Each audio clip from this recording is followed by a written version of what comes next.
Welcome to the Widowed Mom Podcast, episode 277, First Thoughts in Grief. Welcome to the Widowed Mom Podcast, the only podcast that offers a proven process to help you work through your grief, to grow, evolve, and create a future you can truly look forward to.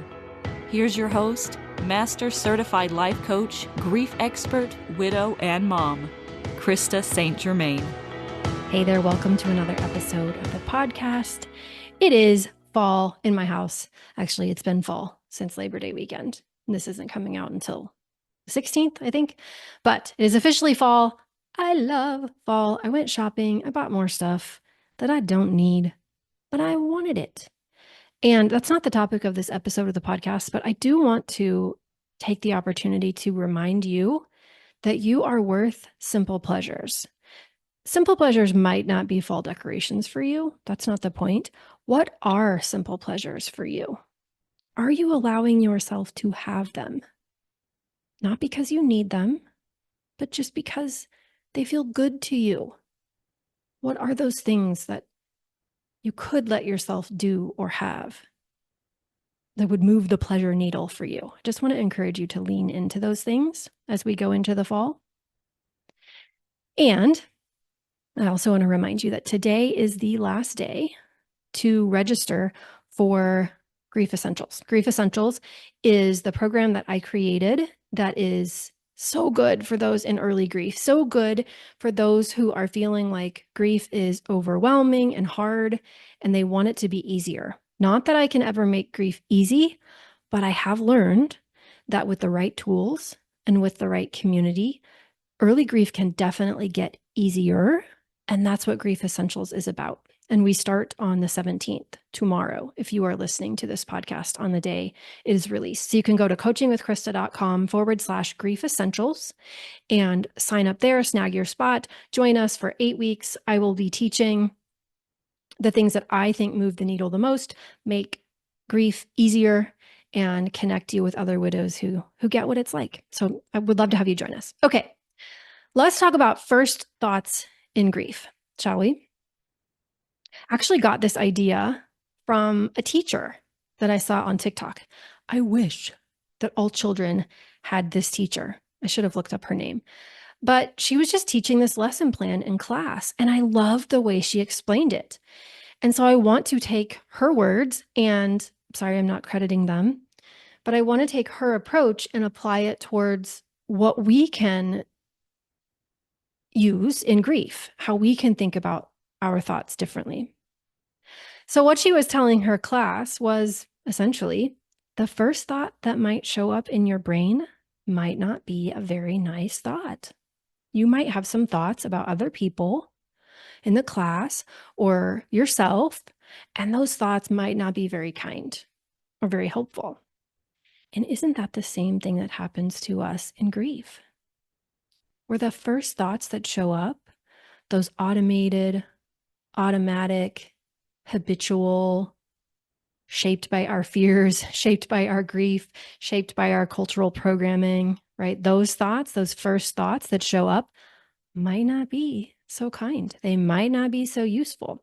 In acceptance and commitment training, which I am a big fan of, we use the phrase toward or away. Some thoughts are toward thoughts, meaning that they move us toward what we want. Some thoughts are away thoughts, meaning that they move us away from what we want. And it's not as simple as to say that this list of thoughts is an away list and this list of thoughts is a toward list, because we all value different things, right? We're all trying to create something different with our lives, which means what might be a toward thought for you might be an away thought for me. So it's not as simple as here's a list of thoughts that you should think, and here's a list of thoughts that you don't want to listen to when they pop up in your brain, right?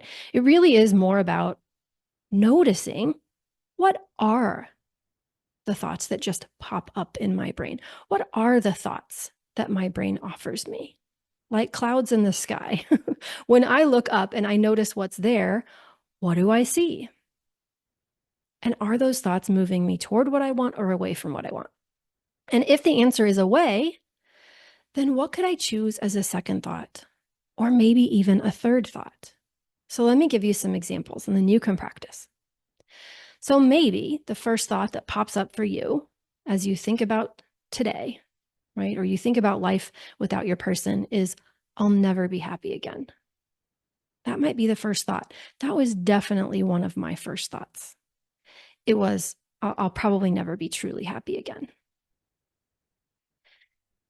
Notice, is that thought moving me toward what I want or away from what I want? I'm not wrong for thinking it because thoughts aren't right or wrong. They just are. But I'll never be happy again. For me, was a thought that was moving me away from the life that I wanted. So what could I choose as a second thought? Maybe my second thought is, it's totally okay for me to think this thought right now. Many widows have this thought. That might be my second thought. Then maybe I would choose a third thought, like, other widows have been happy again, maybe I could too. Or I can find moments of peace and eventually joy, even if it takes longer than I'd like. Or maybe I'll get there someday. Or I'm on my way to figuring this out, right? We notice that the first thought that shows up isn't moving us toward what we want. And then we choose a second thought, and then maybe even a third thought. Maybe the first thought that shows up for you is, no one understands what I'm going through. I notice when I think that thought, I feel lonely. I feel disconnected. I want to isolate. And then I actually make it less likely that people who care about me could understand what I'm going through, because when I isolate, I don't show them. So not a very useful first thought for me. Moves me away from what I want, not a toward thought. So what could a second thought be? A second thought could be, it's true that this is unique to me, but I'm also not alone in my pain. Other humans know pain too. Other humans have grief too. My grief is unique, but other humans also know grief. That could be my second thought. Maybe then my third thought could be, there are people who want to understand what I'm going through. Not that we have to have three thoughts, by the way.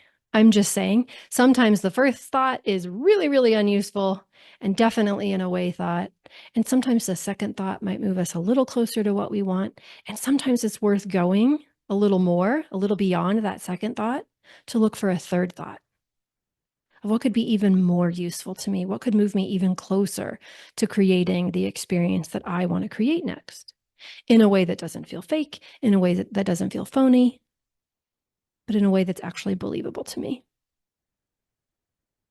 So one more example could be, I can't do this by myself.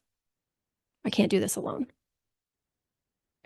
And then maybe the second thought, if we decide that that one is an away thought, could be, I don't have to do everything alone.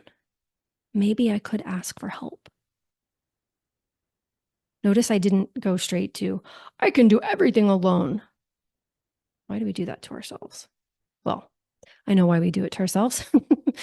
We're taught to pull ourselves up by our bootstraps, and rugged individuality is superior and all the things, but we don't have to do that to ourselves. We don't have to do it alone.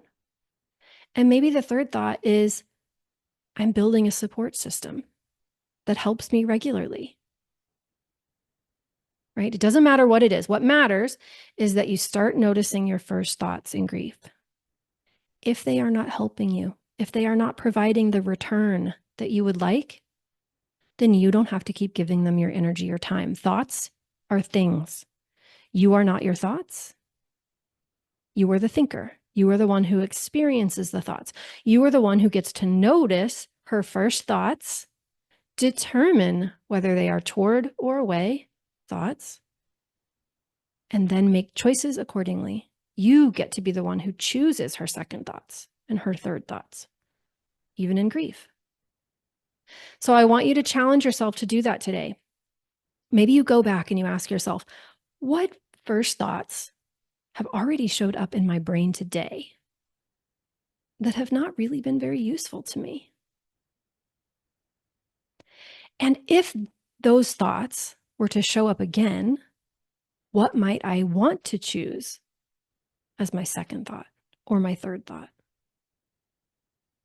Go back. Look at what's already happened in your brain. What has your brain already offered you that maybe you didn't even question because it just felt so true when it showed up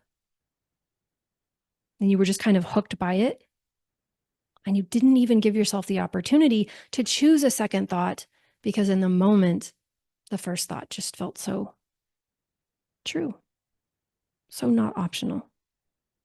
That's what happens with our awareness very often. Is that we don't have it until after it's over. We don't have it until we go back and we look, what happened there? And we get curious. And then because we take the time to get curious and we take the time to think about our thinking, then we can spot the patterns. And then that way, the next time that same thought shows up, there's a higher probability that we will recognize it as just a thought.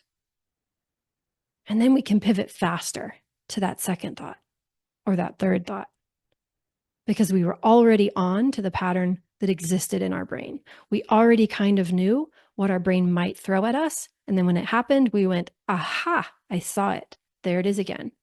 First thought. I don't have to believe that one. Then we get better at it and better at it and better at it. It's one of the many things I love doing in Mom Goes On, by the way. It's helping people choose new ways of thinking about life, choose new ways of thinking about themselves so that we can get a different return and we can create something else. Because we really do prove our thoughts true.